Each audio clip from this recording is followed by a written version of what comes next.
بسم الله الرحمن الرحيم. الحمد لله رب العالمين، والعاقبة للمتقين، والصلاة والسلام على نبينا محمد وعلى آله وأصحابه أجمعين. أما بعد، فنتابع درسنا من كتاب الملخص في شرح كتاب التوحيد لشيخ الإسلام محمد بن عبد الوهاب بن سليمان بن علي رحمه الله تعالى، والشرح لفضيلة الشيخ العلامة صالح بن فوزان بن عبد الله الفوزان حفظه الله تعالى. اقرأ.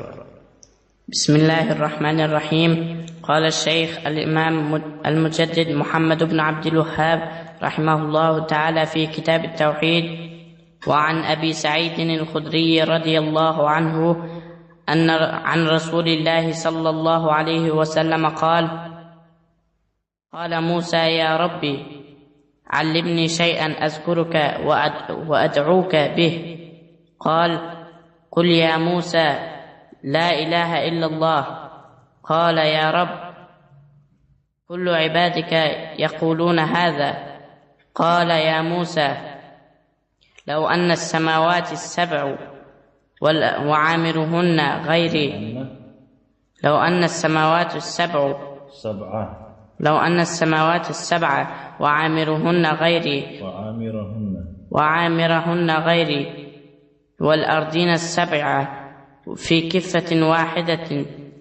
كفة ولا إله إلا الله في كفة مالت بهن لا إله إلا الله. رواه ابن حبان والحاكم وصححه. بسم الله الرحمن الرحيم. الحمد لله رب العالمين، والعاقبة للمتقين، والصلاة والسلام على نبينا محمد وعلى آله وأصحابه أجمعين. اما بعد، اینک ما درس‌های خود را دوام می‌دهیم از کتاب الملخص في شرح كتاب التوحيد از آن شیخ الاسلام محمد بن عبد الوهاب ابن سليمان بن علي رحمه الله تعالى. شرح از آن الشيخ صالح بن فوزان بن عبد الله الفوزان حفظه الله تعالى. می‌فرماید صاحب متن: وعن أبي سعيد الخدري رضي الله عنه أن النبي صلى الله عليه وعلى آله وسلم قال موسى: يا رب علمني شيئا أذكرك وأدعوك به. قال: قل يا موسى لا إله إلا الله. قال: يا رب كل عبادك يقولون هذا. قال: يا موسى لو أن السماوات السبع وعامرهن غيري والأرضين السبع في كفة ولا إله إلا الله في كفة مالت بهن لا إله إلا الله. رواه ابن حبان والحاكم وصححه. قال المعلق: أخرجه ابن حبان والحاكم في المستدرك والنسائي في عمل اليوم والليلة، وصححه ابن حبان والحاكم ووافقه الذهبي. وقال الهيثمي في مجمع الزوائد: رواه أبو يعلى ورجاله وثقوا وفيهم ضعف. نعم. مهم روایت میکنن از ابو سعید خدری رضی الله عنه که پیغمبر صلی الله علیه و علی آله و سلم فرمود: موسی علیه السلام چنین گفت: ای پروردگار، اینجا ای پروردگاری من، علمنی شیئا، به من یک چیز تعلیم بده، اذکرک و ادعوک به، تا اینکه به همون چیزی تعلیم داده ای تو من تو را ذکر کنم و دعا کنم و عبادت کنم. قال: قل یا موسی لا اله الا الله. پروردگار فرمود: ای موسی بگو لا اله الا الله. این همین چیزی که من تو را توصیه میدهم و توصیه میکنم، سفارش میدهم از همه بهترین ذکر، از همه بهترین عبادت، از همه بهترین دعا این لا اله الا الله است. گفت ای پروردگار من همه بندگان تو این را میگویند کو. یعنی موسی طلب کرده سوداست درخواست میکند که یک ذکر خاصه برای او تعلیم میدهند.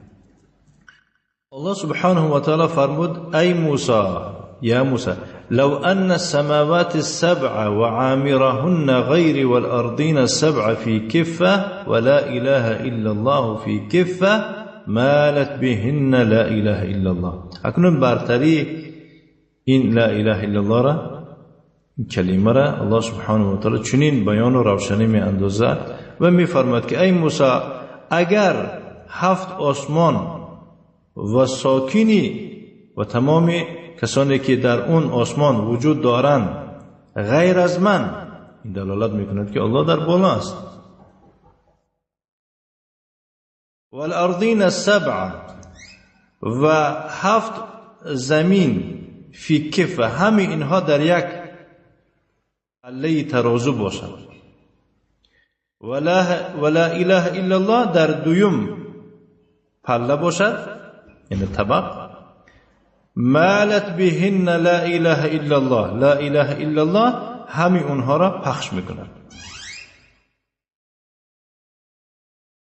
لا اله الا الله همه اونها را چیکار میکنه؟ پخش میکنه. یعنی که چنان وزمین هست که و یارا همشه بالا میکنند از وزنینه. حدیث ابن حبان و حاکم و روایت میکنن و صحیحش گذاشته، ولی حدیث ضعیف است. اسناد این حدیث ضعیف است، اما لو ان السماوات السبع و عامرهن تا آخره بنابر دیگر شاهدها دلیلها این قسم حدیث چه صحیح می باشد. نعم.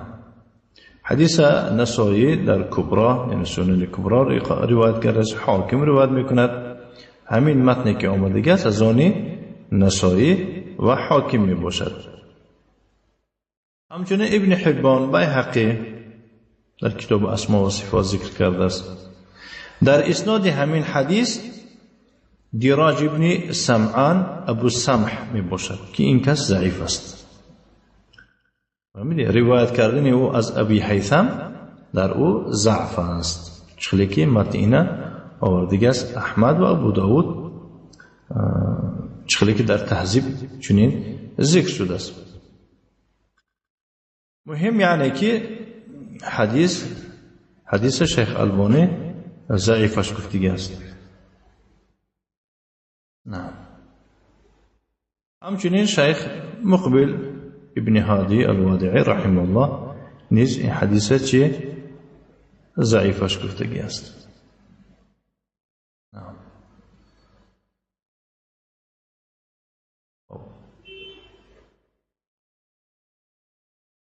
مهم شارح چنین می‌فرماید ابو سعید الخدری هو ابو سعید الخدری سعد بن مالك بن سنان الخزرجي الأنصاري الخدري نسبة إلى بني خدرة، صحابي جليل وابن صحابي.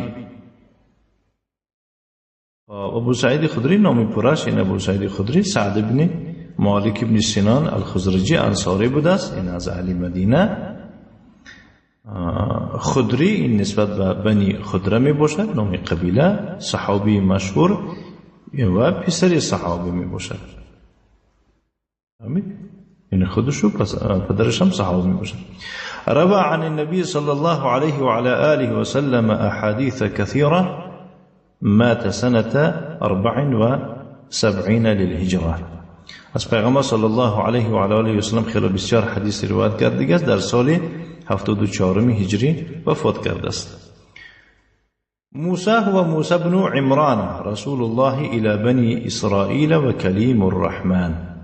مراد از موسی که در حدیث آمده است و همون موسی پسر عمران می باشد، رسول الله یا که فرستاده الله به سوی بنی اسرائیل، و کلیم رحمان می باشد که و کلم الله موسی تکلیمه. مرا تعلیم میده یک چیزی که من به همون چیز تو را ذکر و دعا و مناجات بکنم. ای اذکرک اثنی علیک و احمدک به، تو را ثنا و ستایش و حمد بگویم. و ادعوک به اتوسل به الیک اذا دعوتک، هنگامی که تو رو دعا میکنم همونه به تو وسیله گیرم، واسطه گیره همونه، یعنی که در میانه قرار داده به همون طرح دعا و عبادت کنم. موسی فرمود که وقتی که الله سبحانه و تعالی فرمود که ای موسی لا اله الا الله رو بگو، گفت که ای پروردگار ما همه بندگان تو این را میگویند، ای هذه الکلمه، این کلمه را میگویند، یعنی من دیگر چیز درخواست دارم، یعنی که از این بهتر. و عامرهن غیری، الله سبحانه و تعالی فرمود که ای موسی اگر 7 آسمان و عامر اونها، من فیهن، کسانی که در اون آسمان هستن، من العماری، از ساکین ها، غیر از الله، کسانی که سکونت من وجود دارن زندگی میکنن، غیر از الله در کفه باشند. ای لو وضعت هذه المخلوقات في کفة من کفتي المیزان، اگر همین مخلوقات را در یک طبقه از 2 طبقه ترازو گذاشته شود، و وضعت هذه الكلمة في الكفة الأخرى، و این کلمه را در دیگر طبقه این ترازو گذاشته شود، مالت بهن رجحت علیهن، این بالای ویها چی می آید؟ وزنین می آید، ویها را پخش می کند. المعنى الإجمالي للحديث، معنای خلاصوی نسبتی این حدیث، أن موسى عليه الصلاة والسلام طلب من ربه عز وجل أن يعلمه ذكرا يثني عليه به ويتوسل إليه به. موسی علیه السلام از پروردگار عز وجل اش طلب و درخواست کرد که وی را تعلیم بدهد یک ذکر را که با واسطه یا که با وسیله همون ذکر پروردگارش چکار کنند؟ ثنا و ستایش کند و به همون وسیله گیرد، یعنی آن را وسیله قرار دهد، دستاویز قرار دهد. فارشده الله ان یقول لا اله الا الله، الله سبحانه و تعالی به او ارشاد فرمود، یعنی او را تعلیم داد، راهنمایی کرد که لا اله الا الله بگوید. فادرك موسى ان هذه الكلمه كثير ذكرها على السنه الخلق، و موسی درک کرد که این کلمه که الله سبحانه و تعالی به او ارشاد می‌فرماید، ذکر آن خیلی بسیار می آید در زبان خلق، یعنی همه خلقها چی میگویند؟ این ذکر میکنند. و هو انما يريد ان يخصه بذكر يمتاز به عن غيره، و موسی باشد جز این، یعنی که تنها وی میخواست که الله سبحانه و تعالی به وی یک ذکر خاصه عطا بخشد که به سبب همین ذکر، به همین ذکر از دیگرها چیکار کند؟ فرق کند، یعنی این ذکر خاصه به موسی باشد. فبين الله له عظم فضل هذا الذكر الذي ارشده اليه، الله سبحانه و تعالی برایش روشنی انداخت بزرگی فضیلت این ذکر را که به او ارشاد فرمود. و انه لا شيء يعادله في الفضل، و مراد از این بزرگی فضیلت این ذکر از چی عبارت بوده است؟ یعنی این چنان کلمه بوده است که در فضل یگان چیز به این برابر شده نمیتواند، برابر شده نمیتواند، حالی زیاد شدن آن جانب است. مناسبت الحديث للباب، اکنون مناسبت این حدیث به این باب، یعنی که این باب در بیان فضیلت چه؟ در بیان فضیلت توحید است. من خلاص بیشتر در کتابه یا که در ریشوی من ان فيه بیان فضل کلمة التوحید و انه لا شيء يعادلها في الفضيلة. اکنون یعنی این حدیث نسبتی باب چی وای دارد؟ چی برتری دارد؟ در همین حدیث بیان و روشنی آمده است نسبتی بزرگی کلمه توحید، یعنی که لا اله الا الله کلمه توحید است. و انه لا شیء، یگان چیزی نیست که یعادلها، به این کلمه برابر باشد در چی؟ فی الفضیلتی، در برتری. فهمیدی؟ ما یستفاد من الحدیث، اکنون اون فایده هایی که از حدیث گرفته می شود. عظم فضل لا اله الا الله، بزرگی فضیلتی لا اله الا الله را فایده گرفته می شود. لما تتضمنه من التوحید والاخلاص، بخاطری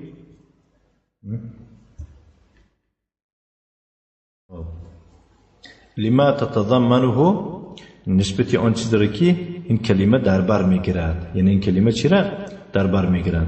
توحید و اخلاص را در بر میگیرد. دویم فضل موسی علیه السلام و حرصه علی التقرب الی الله، فضیلتی موسی علیه السلام فایده گرفته می شود و تلاش و حرص و کوشش او را به چی؟ به نزدیک شدن به الله دلالت می‌کنه. حدیث دلالت کرده است که موسی نسبتی اون که به الله نزدیک شود کوشش در تلاش بود. سیوم فایده ان العبادة لا تكون الا بما شرعه الله، عبادت انمو وقت می شود که طبق شریعتی که الله نشان داده. عبادت از هوا و از پیرم گفت و از فلونه گفت نمی شود. ولیس للانسان ان یبتدع فیها، انسان حق نداره که در عبادت یگون چیز ایجاد کند، بدعت کند. من عندی نفسی، از پیش خود خیلی که حزبی ها قطار بدعت ها را، بدعتی دعوت، بدعتی حمایه از ناموس مسلمان ها، بدعتی از چی؟ حمایه از حقوق مسلمان ها را دعوا کرده، در قانون های دموکراتی خودشون لغت کرده از نام اسلام، اعوذ بالله.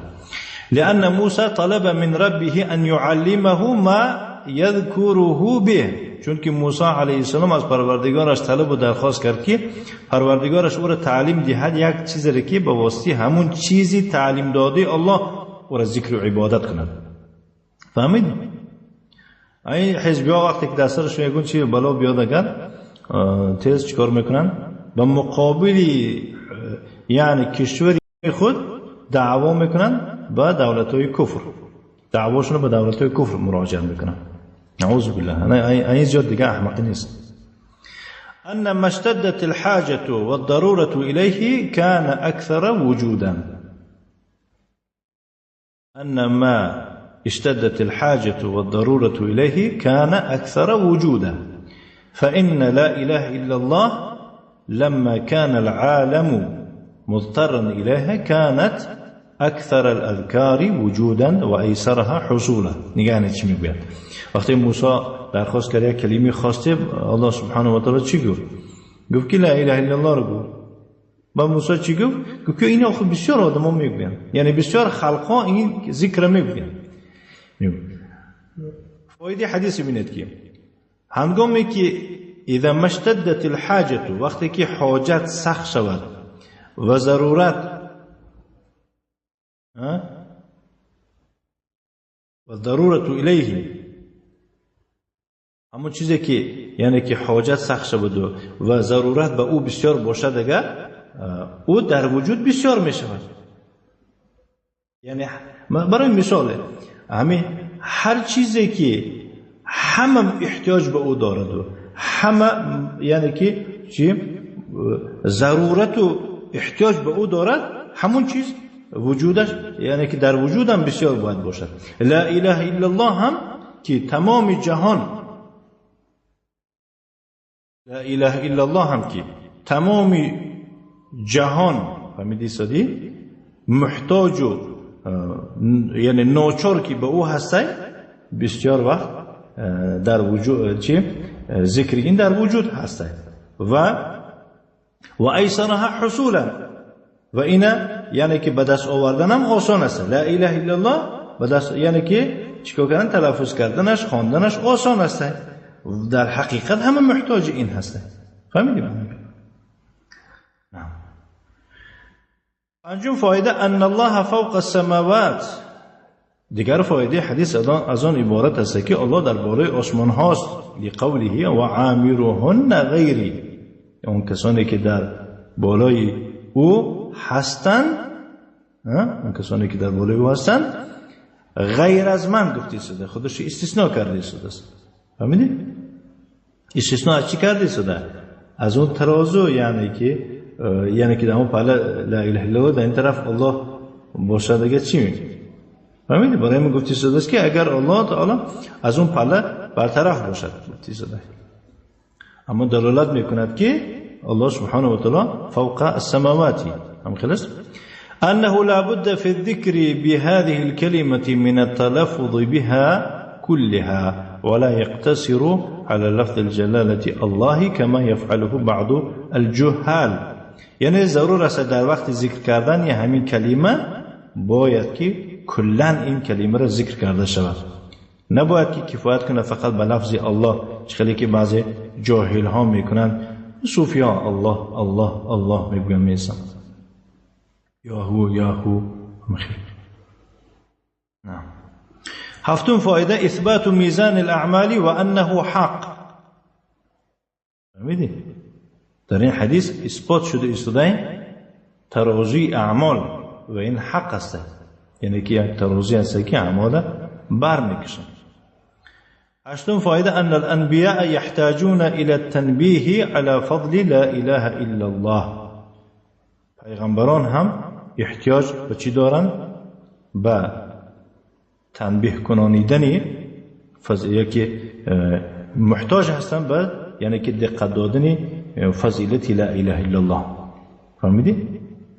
در همین جا الله سبحانه و تعالی با برتری و بزرگی لا اله الا الله را، با وجود اینکه لا اله الا الله را فضیلتش میدانند موسی، لیکن با برزیاد الله سبحانه و تعالی او را چیکار کرد؟ تنبیهش داد که باید که بیشتر و بیشتر حس کند که فضیلت این چنان برتری هست که یگان چیز به این برابر شده نمیتواند. نهم ان الارضین سبع كالسماوات.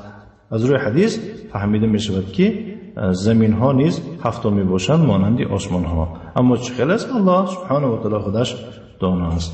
به همین کفایت میکنیم. صلی الله وسلم علی نبینا محمد وعلى آله وأصحابه وسلم تسليما مزيدا وجزاكم الله خيرا وبارك الله فيكم.